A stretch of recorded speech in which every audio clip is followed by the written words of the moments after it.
Emuladores. Sus pros y sus contras en el desarrollo de videojuegos. Porque no solo sirven para jugar juegos sin permiso. Para los habituales de este sitio, no creo que haya necesidad de explicar lo que son los emuladores.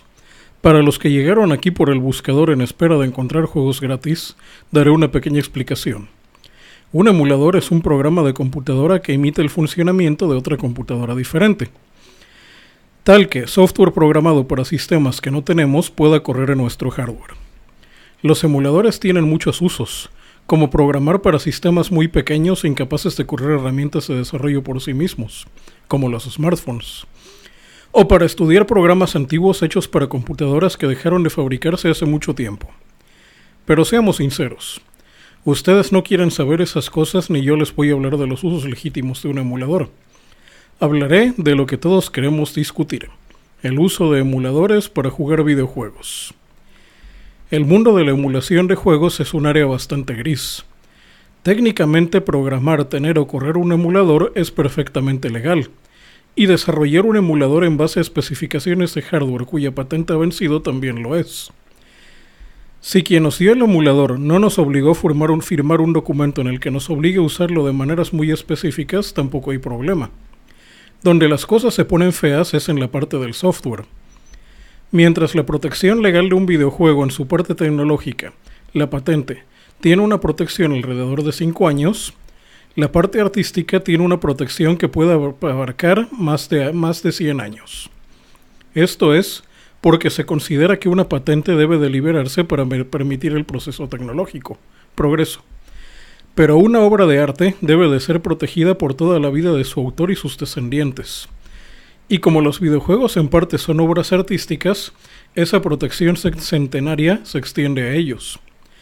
La parte que parece injusta es que los videojuegos no son como los libros. Podemos ir a una librería y comprar un libro escrito hace 50 años. Pero tendremos problemas si queremos comprar un videojuego de hace 10. Y aunque lo encontráramos de segunda mano, como tal vez no tendríamos la consola para correrlo. Entonces, ¿por qué pelearía los derechos de venta de un videojuego que ya no está en las tiendas? En muchos países, Japón entre ellos, se considera que cualquier ganancia derivada del trabajo intelectual de alguien más debe de ser compartida con el autor. Esto abarca cosas tan inocentes como la reventa de videojuegos usados. En los 90s, Nintendo llevó una campaña en contra de las ventas de videojuegos usados, porque según ellos no les estaban pagando su parte de la reventa de sus juegos. Esto puede sonar abusivo para alguien que pagó por algo y que considera que por hacerlo ya puede hacer lo que quiera con el producto. Pero recuerden que estamos hablando de software. Acérquense al Linuxero del salón o su colonia y pregúntenle por las normas abusivas que protegen al software propietario. Les dará una muy emotiva explicación sobre el tema. Y eso de reclamar parte del ingreso productivo por un juego va más allá. Es poco conocido en Latinoamérica que las máquinas arcade tienen que pagar un derecho especial para operar de manera legal, pues meter un clon chino de Famicom en un huacal, entre paréntesis, caja de madera usada en México para transportar verduras, cierra paréntesis, y ponerle un sistema tragamonedas como se hacía en los 80 estaba prohibido. Al igual que la renta de videojuegos, que al menos en México existió hasta que piratearon el primer PlayStation, y comprar un disco pirata costaba la mitad que rentar un videojuego por un fin de semana.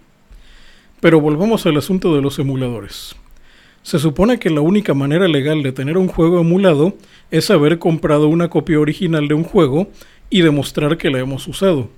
Así de que nada de guardar un juego por 20 años para vendérselo por miles de dólares a algún coleccionista granudo al que le sobra el dinero. De hecho, el término backup se usó en su tiempo para las copias de seguridad de software por el que el usuario ya había pagado. Sin embargo, no hay mecanismos legales que le permitan a los dueños de los derechos del juego entrar a tu casa y registrar tu PC en busca de copias de juegos no autorizadas.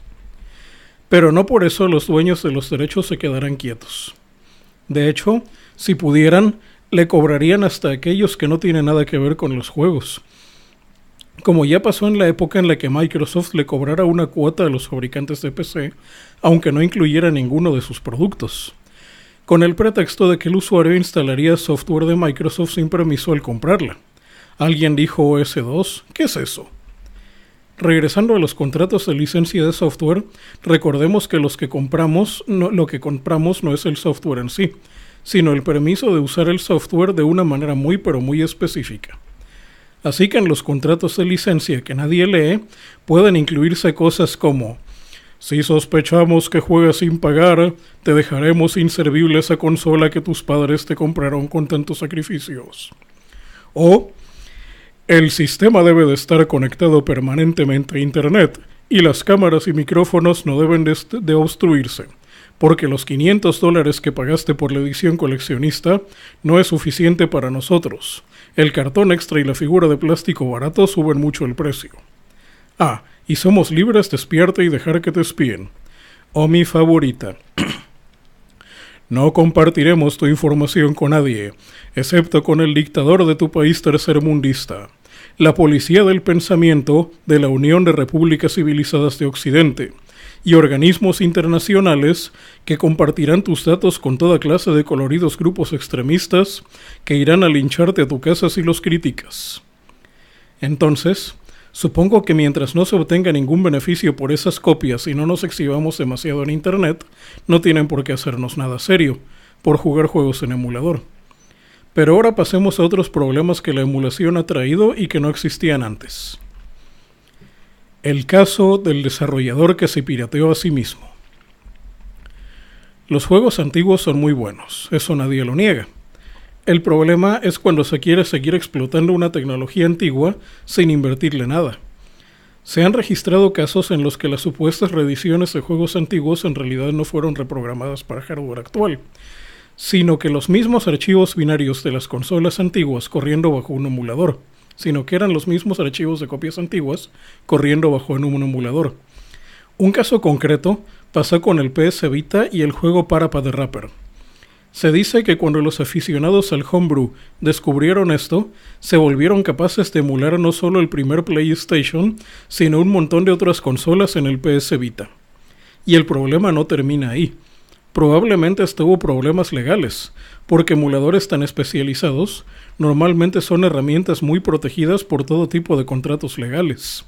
Algunos tan estrictos como para obligarte a decirles la dirección de la casa donde las tienes y permitir que un inspector autorizado por ellos te visite sin avisar para inspeccionarlas. Lo peor de esto, en mi opinión, es que no se aprovecha lo mejor de la nueva consola. Los emuladores también afectan a las consolas open source. Por si no lo sabían, programar para una consola de videojuegos está prohibido para quienes no cuentan con el beneplácito de las empresas que las fabrican. Restringen la documentación y herramientas a grupos muy contados de desarrolladores, a los que les imponen todo tipo de reglas, que si no obedecen, en el mejor de los casos les retiran el permiso, y en el peor pueden ser demandados por mucho dinero, o hasta perder su libertad. Ya no digamos que tienen que pagar un porcentaje exagerado de las ganancias por cada juego vendido. Así que piensen eso cuando quieran hacer su juego y le hagan cara de fuchi a la PC Master Race. Porque la PC no pone ese tipo de trabas. Pero no todas las consolas son tan cerradas. A lo largo del tiempo, ha habido consolas de videojuegos que cualquiera puede comprar y programar, además de vender los juegos a otros propietarios de consolas. Pero ¿saben una cosa? Esto no es negocio.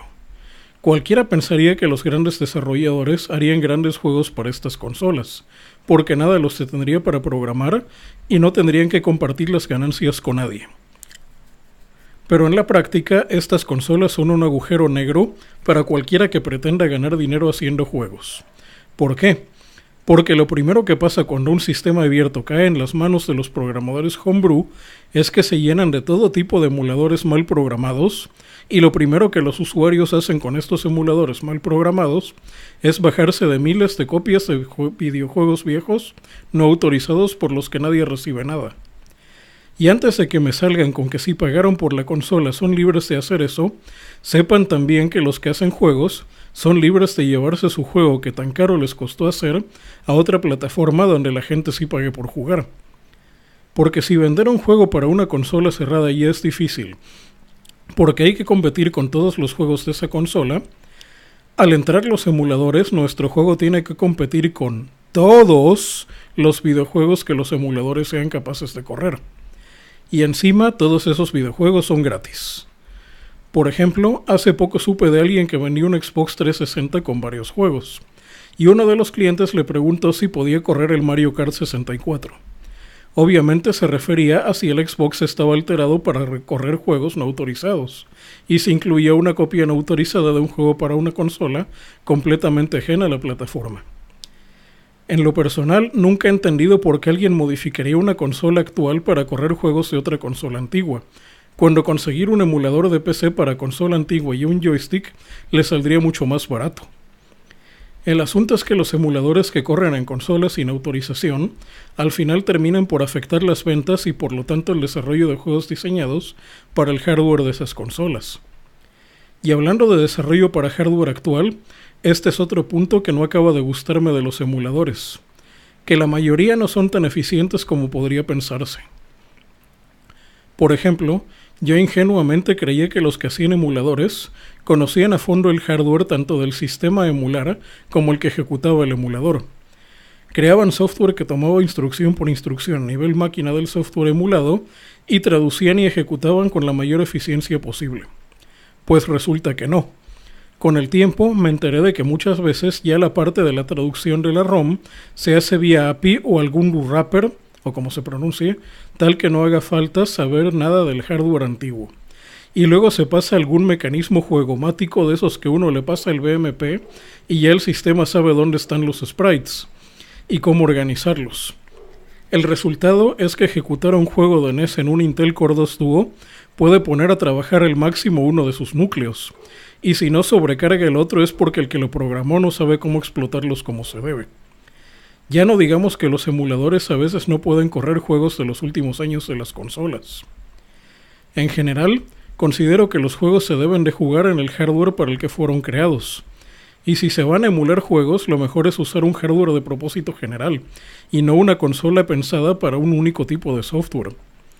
Y ya si estuviera en mi poder, pediría que se programaran juegos nuevos para esos emuladores. Pero, oh no, pues resulta que sí hay gente que programa juegos para consolas antiguas. Y algunos hasta construyen cartuchos físicos que pueden funcionar en las consolas originales. Pero aún ellos tienen el problema de la competencia injusta de los juegos no autorizados. Y aunque no ganen dinero haciendo esos juegos, el tiempo que tienen que invertir en programar un juego para emulador es considerable, y el efecto rara vez se recompensa el esfuerzo. Casi siempre se trata de juegos pequeños que circulan en comunidades muy pequeñas de aficionados a las consolas antiguas. Pero en lo personal he visto muy pocos juegos decentes hechos así. Si quitamos los juegos de a de veras, que corren sin autorización, lo que nos queda son los horribles ROM hacks. Obscenidades digitales creadas por gente que se cree hacker, entre comillas, porque cambió unos bits en el archivo ROM de algún juego y el emulador no explotó en ese mismo instante.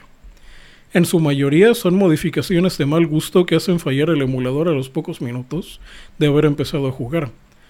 Pocos ROM hacks en verdad mejoran la experiencia original del juego, o por lo menos lo mejoran lo suficiente para preferirlos a las versiones originales. De hecho, cuando uno de estos sale es todo un acontecimiento. En fin, mi recomendación es que aquí hago un alto porque luego me censuran por promover la piratería, así que si me leen o escuchan en algún medio patrocinado por algún videojuego, recuerden comprarlo el día que sale y paguen lo que les pidan por él. Pues como decían en la revista Club Nintendo a inicio de la década de 1990, sí, sabemos que en México los juegos son mucho más caros que en Estados Unidos, pero si ustedes los compran al triple o cuádruple de su valor, verán cómo los juegos poco a poco bajan de precio. ¡Estamos en Contact! Y debo decirles que en ese 2018 que escribo esta nota, tal bajada de precio nunca llegó.